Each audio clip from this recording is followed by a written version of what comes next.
Yeah, thanks for the opportunity. I'm going to speak a wee bit about myself, but more importantly about the programme, what it does, why it does what it does, and why we believe it's so important. And it's been so heartening to hear people like Andrews this morning, referencing primary, because actually I've argued for years as an ex-primary head teacher for 25 years, or 24 years, that actually we're missing a trick.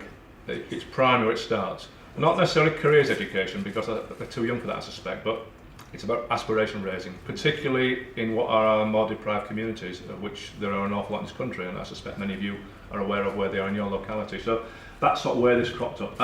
In a nutshell, I'll say head teacher 24 years in the same school in Barnsley, South Yorkshire, although the school did change quite dramatically over that time in terms of the demographic and all sorts.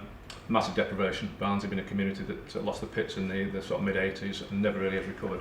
So I had about 70% free school meals, which gives you a sort of sense of what my school was like. However, it was a wonderful place to be, and that's why I stayed so long. During my time there, I became president of the National Association of Head Teachers, which some of you may be aware of. We are the largest school leaders association in Europe, with 30,000 members. So I was seconded out for 12 months as president of the association. And my job for 12 months was to try and knock some sense into the heads of people in government. Apologies to anybody here who is representing the government, because I'm afraid I've been told not to talk politics, so I'll try not to talk politics, but I have a difficulty. So it's indeed. Thank you. Yeah. So my year was spent working with ministers, with the department, trying very hard to shall we say, change policy, get them to understand that the world that they were describing and living in wasn't quite the world that actually I recognised. Went back to school in May 13. My school had moved on quite dramatically in 12 months, as you would have expected and hoped, I guess. And it was clear to me that my days as head were numbered. So I left school, took early retirement October 14, to get involved in Primary Futures, which had happened and developed during my year as president. And in a nutshell, I met Nick over a pint in Birmingham, and we began to talk. And Primary Futures was created as an experiment, which we launched officially in October 14. It's gone from strength to strength. It's now a growth industry, a very exciting programme for schools that we offer. It's not a programme that you sort of pick up and just run, because schools take it and do what they want, and you'll get a sense of that in a second. It's very powerful, we believe. Can you prove the impact on children? Hard one, although we are working on some research at the minute. However, I would argue as a professional, I can see a change in a kid straight away. And what this does, in a nutshell, is to bring people from the world of work, real people, as opposed to me, who sadly was a college school. I'm now in the real world at long last, and I'm seeing stuff that actually I should have seen 30 years ago.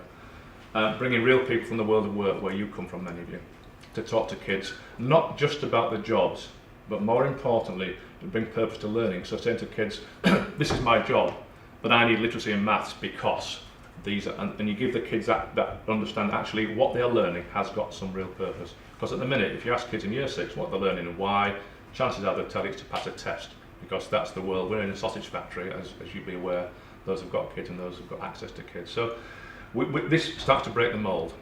We've got 2,500 schools plus signed up and working with us, nearly 30,000 volunteers across the country, which sounds a lot, except we're in geographical hotspots. So you can find, like our two friends here found, that finding volunteers in East Anglia, for example, is much more challenging than to find them in London. But we'll come back in a sec. So enough of me rattling, we'll see if this works. Very quickly, where we came from. So the charity education employers, who are obviously sponsoring the conference, they were created. Inspiring the Future, which many of you will be aware of, was set up largely for secondary schools to bring volunteers to school to talk about their careers. And I guess it probably came at a time where careers education disappeared out of schools. One of the first cuts that came, if I'm right, sort of at the end of the Labour government and into the current lot, was that budgets became tight and careers education disappeared. So Inspiring the Future sort of plugged that gap away. Inspiring Women cropped up and is still a growth industry. Inspiring Governors, which was referenced yesterday by Lord Nash, is obviously something that Nick's charity involved in. NHT cropped up, we had the conversation, and Primary Futures was born. So effectively, we are part of the Inspiring the Future family. We access the same database that the secondary school colleagues access. This is what we aim to do, and I won't read it to you, and nothing drives me mad than people reading off things, so you can read it yourselves, you can see. But I think the most important bullet point there for me is the fourth one.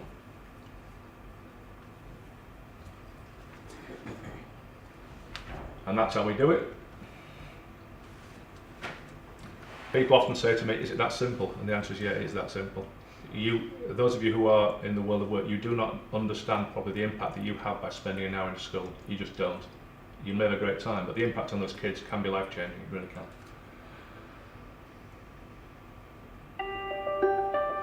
This is self-explanatory. St Luke's Primary School in North London.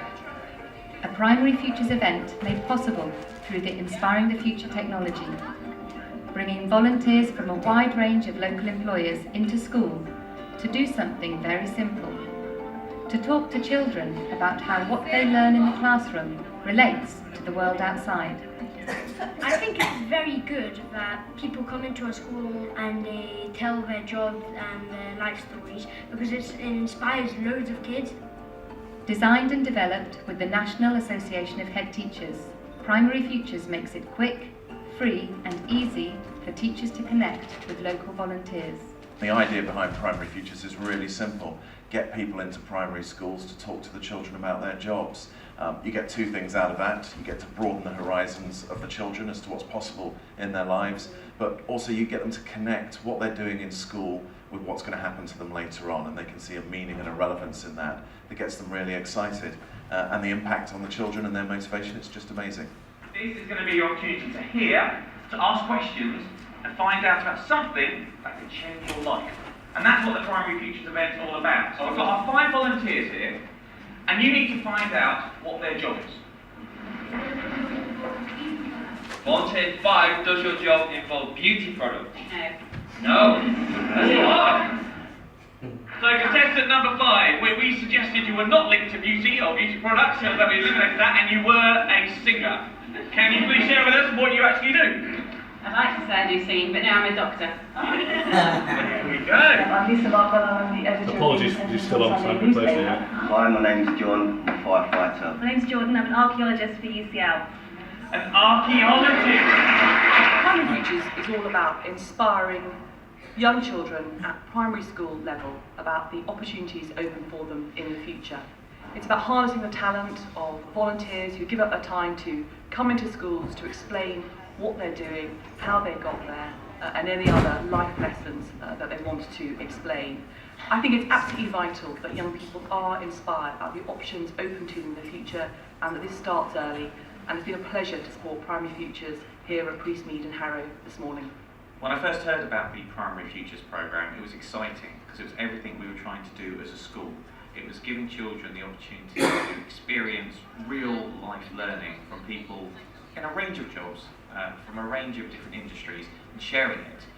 Speaking to the audience out there, as head teachers, why would you do Primary Futures?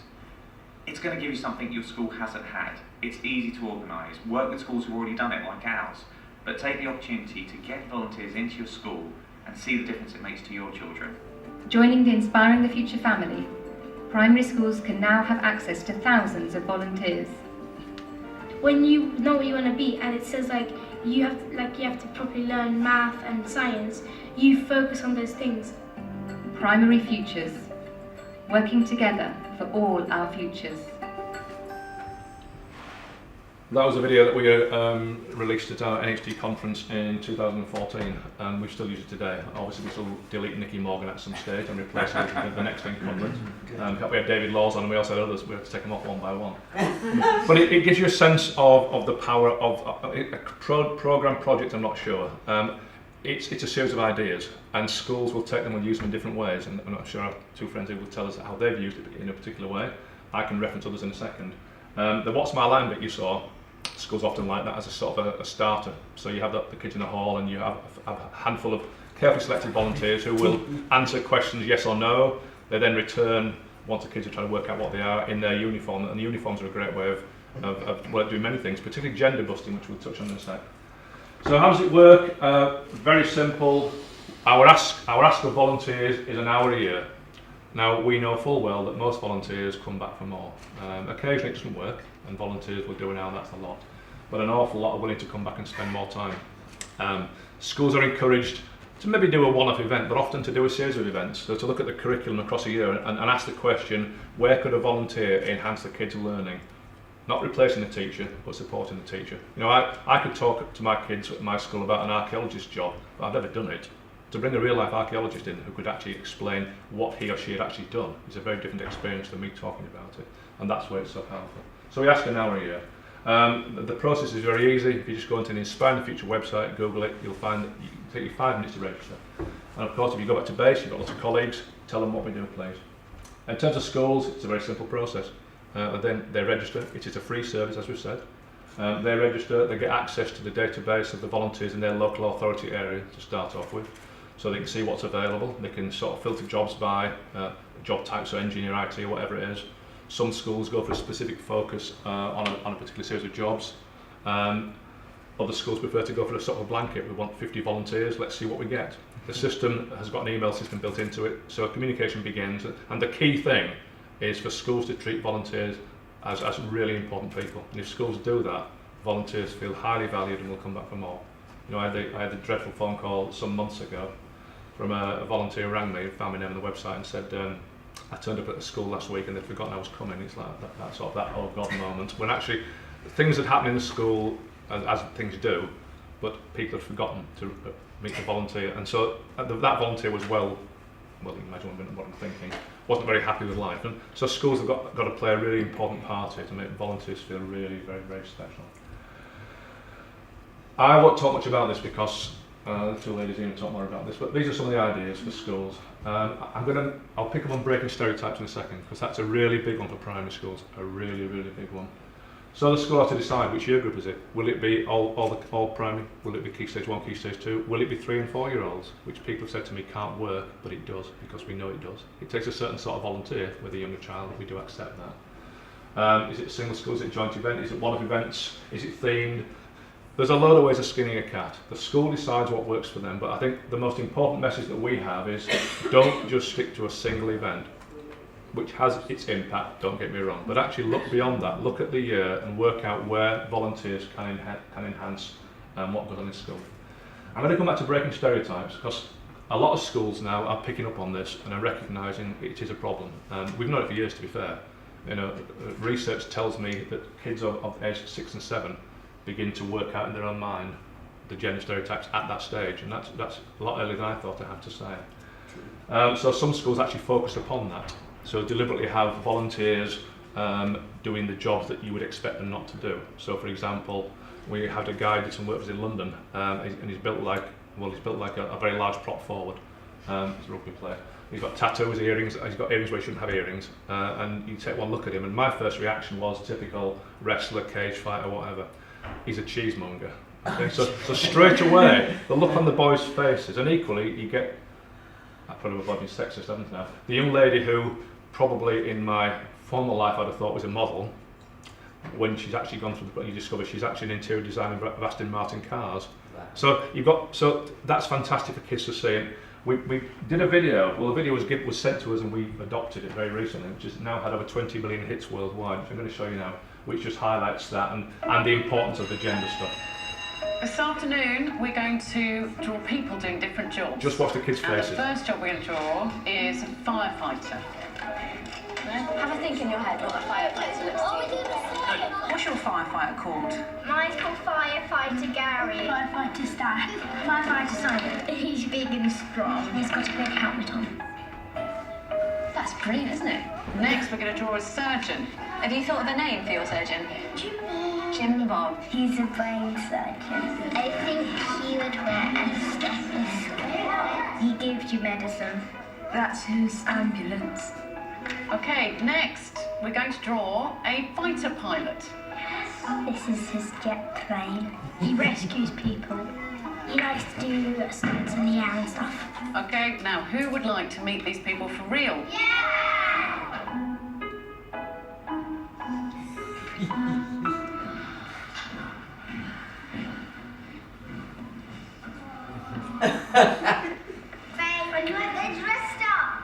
My name's Townsend and I'm a surgeon in the NHS. My name's Lauren and I'm a pilot in the Royal Air Force. My name's Lucy, I'm a firefighter in the London Fire Brigade. So who wants to know how to do an operation? I'll try my stethoscope. We'll put this in here. There you go. Now you're a proper fighter pilot. So interiors, can you hear that? Yeah. It's really good. It's much better, yeah, it's much better than my kids' one.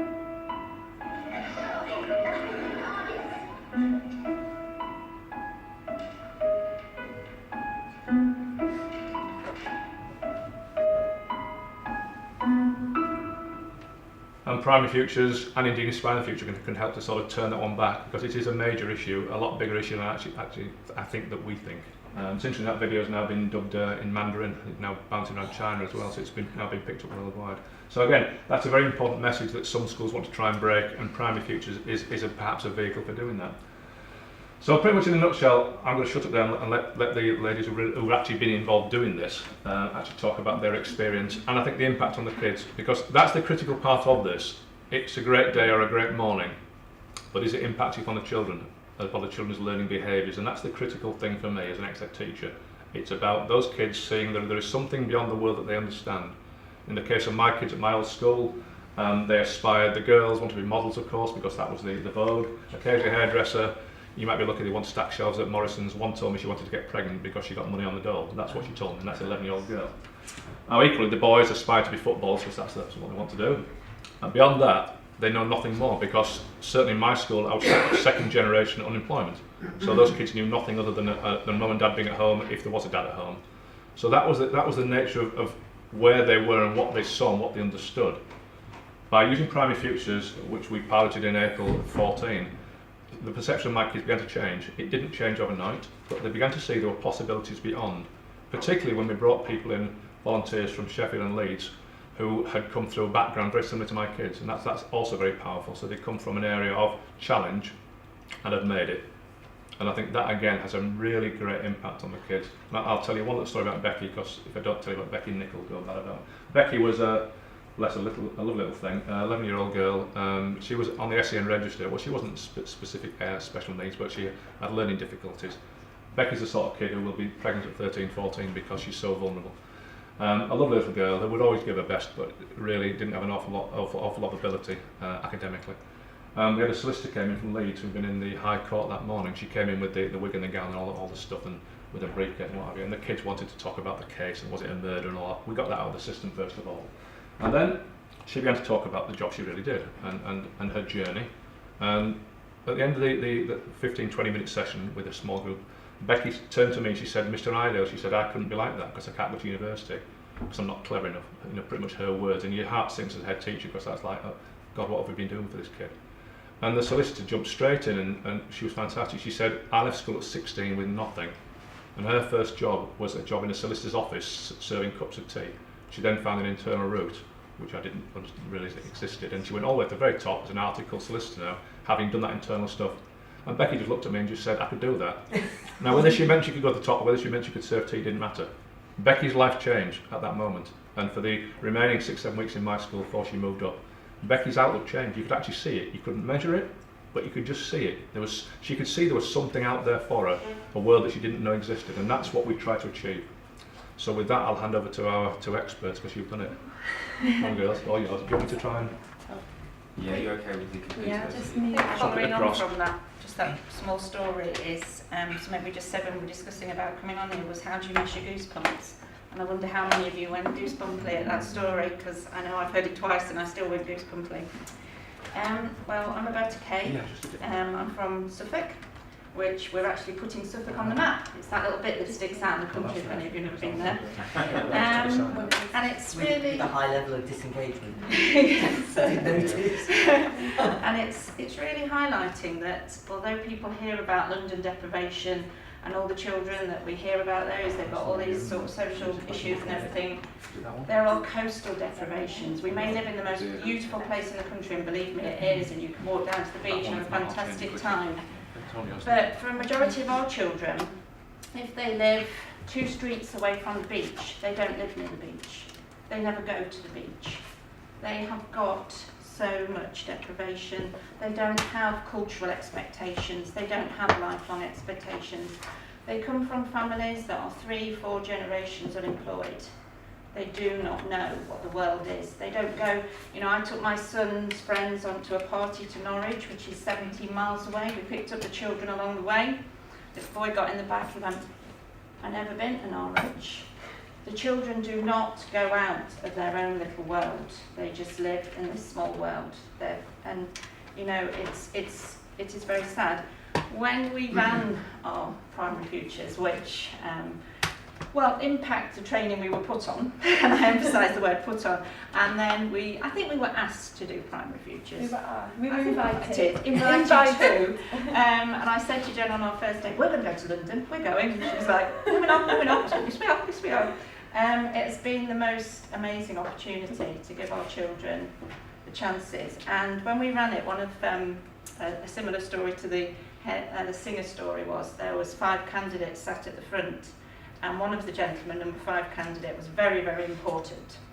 And he sat there, and at the end of our What's My Line, I said, right, do a synopsis of, you know, what your job is so the children can guess who you are. And he said, well, we have one of our locations in every town, every city.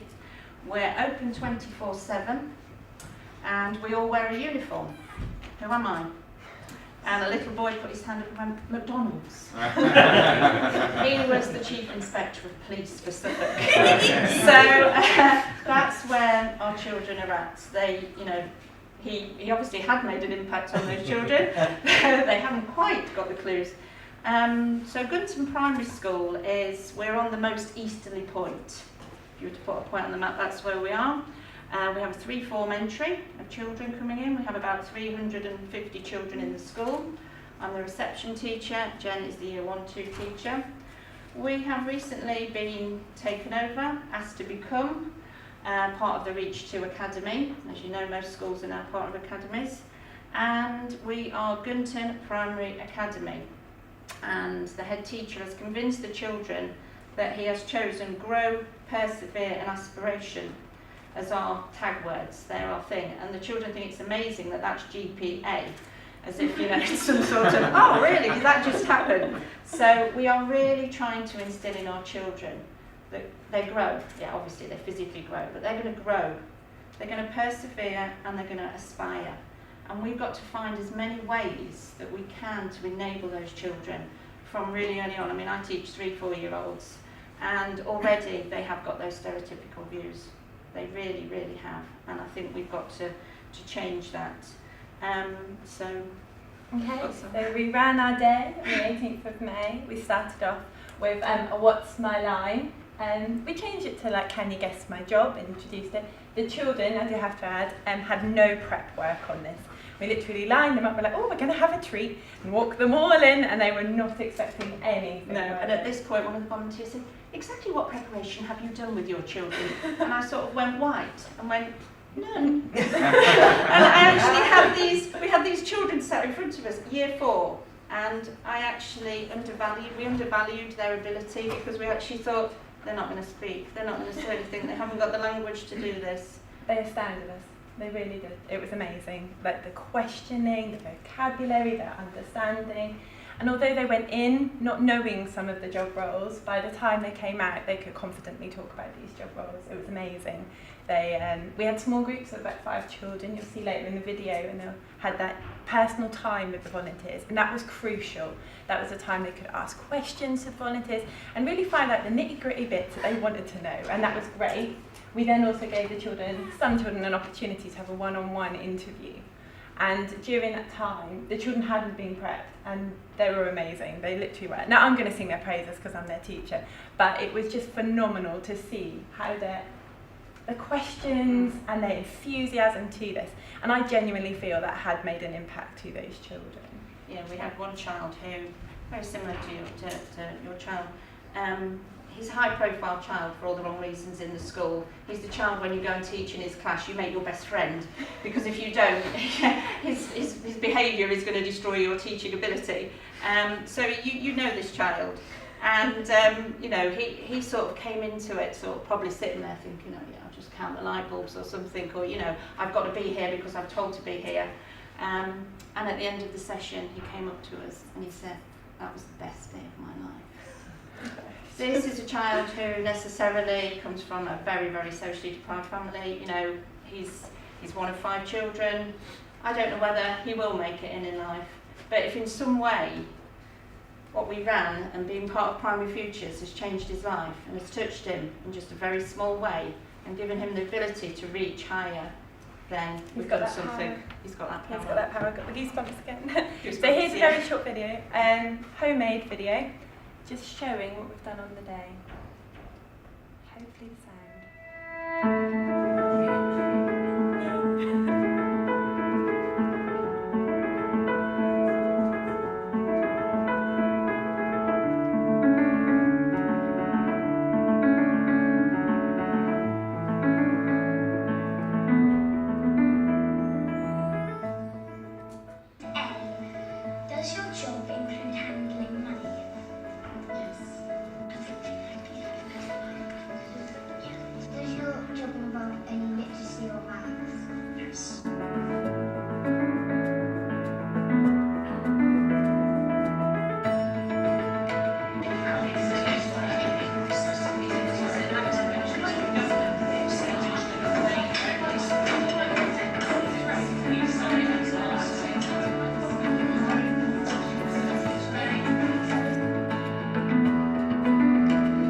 you sort of hear anything that's like alien.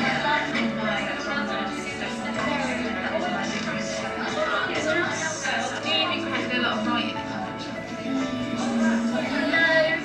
Well, would you believe me if I told you that in my photography course I did more writing than I did in my English course? When I was 17, when I finished my A-levels, so I finished my A-levels and I went straight to my job as I have, so I've now worked there for, it will be, this year it will be 19 years. Every day to meet, I never did the same thing every day.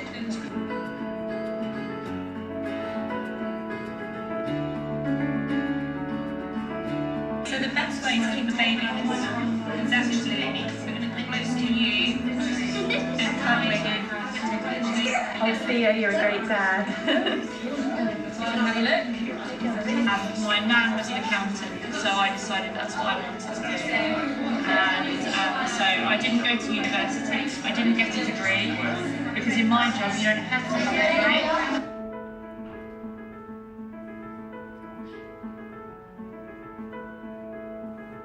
And then use separate bits of glass, which helps magnify things.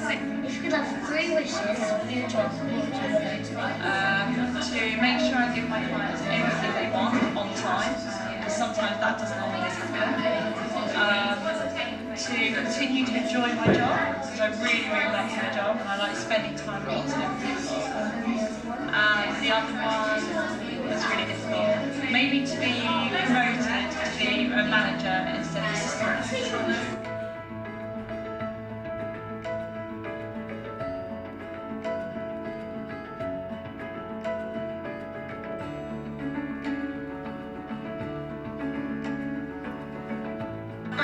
I really enjoyed it because they told us about their jobs, and I liked it.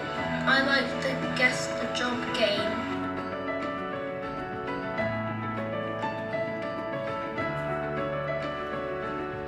They were really inspiring. I especially liked learning about all the jobs. The councillor from Waverley District the most.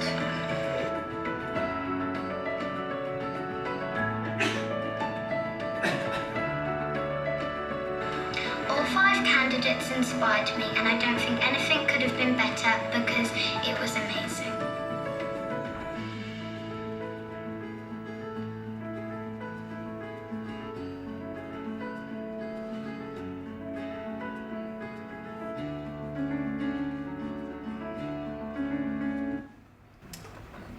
We've been asked to say what impact it had, and that is the most important thing. And I think for the children and for us and for the volunteers, I think the impact is for everybody. It's not just for the children, it was for those volunteers that came in. I don't think they had any idea what to expect, and I think they were just completely blown away by not only the politeness, the enthusiasm as said there, but also by the fact that what they were actually giving to those children. I think that was incredible. And I think for the children that they could actually for the first time understand that when they are sitting in their classrooms doing things that does actually have a link between what school and work is. And I think for us as teachers we need to start thinking about that really we're told what we have to teach these children, and really I don't think we actually even know what we should be teaching these children, but what we do need to teach them is the skills to learn and the skills of how, like Jennifer was saying about curiosity, we've got to teach these children that they can master things and that they can use them generically and that then move those things forward, and that's hopefully that we can be involved in so many more projects like this. So powerful. And we've got to prepare, our challenge as teachers, we've got to prepare the children because some of their jobs, they're not even invented yet, and that is the main thing that we've got to work for. So as teachers, we're trying to install these aspirations right from a very young age to drive them. So yeah, thank you. Thank you.